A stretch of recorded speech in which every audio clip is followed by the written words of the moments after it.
And now a Channel 9 investigation digs into excessive spending with your tax dollars. Monroe City Council leaders spending thousands on travel, dining, and hotels.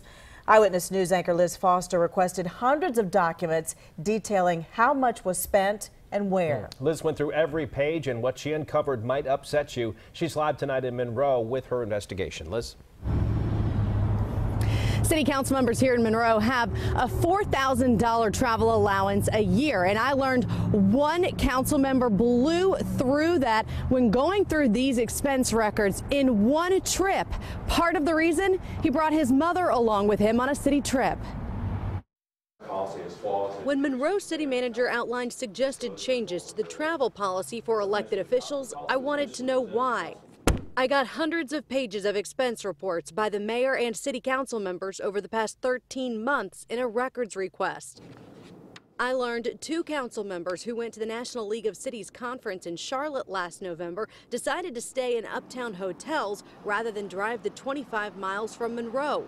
Sir Lotta Anthony stayed 2 nights at Holiday Inn Center City, which cost $349.16. Franco McGee stayed at Hyatt Place for 3 nights, which cost more than $1,000. That to me is unacceptable. You know, we work hard. I work 7 days a week, just to make ends meet.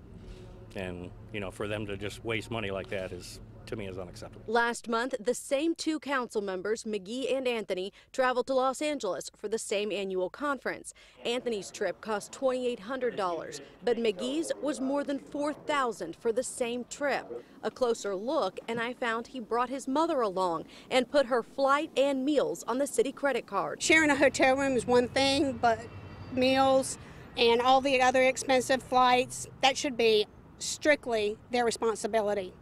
I do not think that definitely should not be paid by the taxpayer. City Council briefly discussed the travel policy at this meeting last week, and those same two council members who had questionable expenses both said they'd feel penalized if they couldn't go to a conference because they ran out of money in their allotted budget. So some of us that work on account on our finances.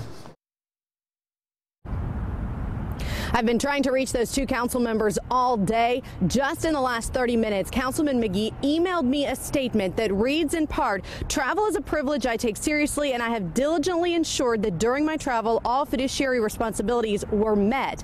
A city spokesperson told me that just today, Councilman McGee came here to City Hall and paid the city back for all of his mother's meal costs while on that trip in California. But under the current policy, he does not have to pay back for her airfare. Scott? All right, some action there, Liz. Now, the city of Monroe is going to be addressing all these spending concerns, but you say that won't happen until next year. Yeah, that's right. City staff has recommended several changes to the current elected official travel policy, but the council has voted to delay a discussion on those changes until February. Back to you. All right, Liz, thank you.